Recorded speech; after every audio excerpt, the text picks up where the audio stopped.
জানেন আমেরিকাতে বাচ্চাদের প্লে স্কুলগুলি কেমন হয়? হাই, আমি সয়ালি আর আমি শিকাগোতে থাকি। তো কিছুদিন আগে টুকু স্যার টিনটিনের স্কুলে ব্যাক টু স্কুল একটি প্রোগ্রাম ছিল, যেখানে পেরেন্টসরা স্কুল ভিজিট করতে পারত। তো যেহেতু ওদের সামার ভ্যাকেশন এন্ড হয়ে এবার স্কুল শুরু হবে, তাই এই প্রোগ্রামটি প্রত্যেক বছরই স্কুল থেকে করা হয়। স্কুল শুরুর পর থেকে পেরেন্টসরা স্কুলের মধ্যে অ্যালাউড থাকেন না। ওদের ক্লাসরুম কেমন হয়, ওরা কোথায় বসে, এগুলো আমরা কিছুই জানতে পারি না যখন স্কুল চলে। তাই এদের যখন সেশন শুরু হয় তার আগে এরকম একটি প্রোগ্রাম স্কুল থেকে করা হয়, যখন পেরেন্টসরা স্কুলে গিয়ে দেখতে পারে যে ওদের ক্লাসরুম কেমন হয়, ওরা কি কি করে ওই ক্লাসরুমে। তো এই যে ক্লাসরুমটি দেখছেন, এটি হলো টুকুসের ক্লাসরুম। হ্যাঁ, টুকুস আর টিনটিন দুটো আলাদা আলাদা ক্লাসরুমে বসে। তো ওদের ক্লাসরুমে দেখুন কত রকমের টয়, অ্যাক্টিভিটিস টয়, এগুলো ধরনের জিনিসপত্র আছে। আর এইদিকে দেখুন একটা টয় কিচেন বানানো আছে, যেটা এই মুহূর্তে ক্লোজড করা ছিল।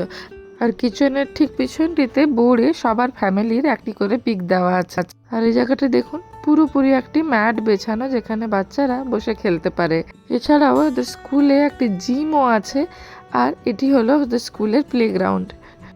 এই দিন জিমটি বন্ধ ছিল, তাই জিমটি আমরা দেখতে পারিনি। এবার এই প্লেগ্রাউন্ডটাতে কিছুক্ষণ বাচ্চারা সবাই মিলে খেলেছিল, সবাই যে যার পেরেন্টসদের সাথে এসেছিল, তাই সবাই মিলে কিছুক্ষণ একটু খেলেছিল। তো সে কারণে টুকুস আর টিনটিনও তাদের স্কুলের প্লেগ্রাউন্ডে অনেক দিন পরে গিয়ে আবার খেললো, তাই একটু বেশিক্ষণই ওখানে খেলাধুলা করছিল। ওরা আসতেও চাইছিল না প্লেগ্রাউন্ড থেকে।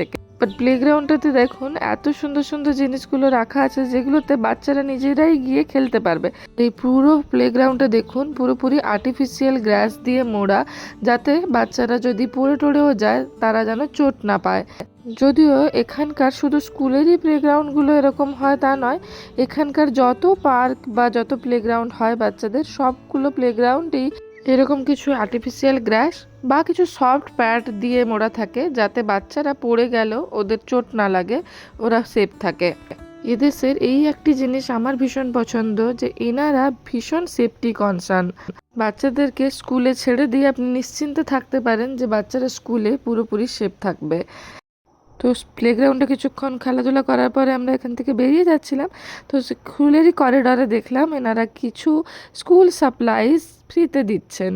তো এখান থেকে আপনি স্কুল সাপ্লাইজ হিসাবে কিছু নিতে পারেন। তাতে কিছু ফাইলস ছিল, কিছু কপি ছিল, কিছু ক্রেয়ন, কিছু পেন, পেন্সিল, স্কেল, এই ধরনের জিনিসপত্র।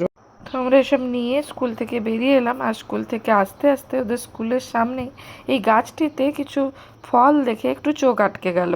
এই ফলটির মতো এক্সাক্ট দেখতেই একটি ফল আমরা দেখেছিলাম আইস এজ মুভিতে। আর পরে গুগলে সার্চ করে দেখেছিলাম যে এই ফলটির নাম অ্যাক্রোন। বাট এটি কী কাজে লাগে, খায় কি, মাথায় দেয়, কি করে, কিছুই জানি না। আর বেরিয়েও দেখলাম যে বাচ্চারা স্কুলের সামনের এই ফুডগুলিতে চাইলে চক দিয়ে পেন্টও করতে পারে। দেখুন ওদেরকে কি সুন্দর কালারফুল চক দিয়ে দেওয়া হয়েছে, আর ওরা বেশ আনন্দেই সামনে পেন্টিং করছে। চলুন কাল আবার দেখা হবে, আজকের মতো টাটা। চলুন কাল আবার দেখা হবে, আজকের মতো টাটা।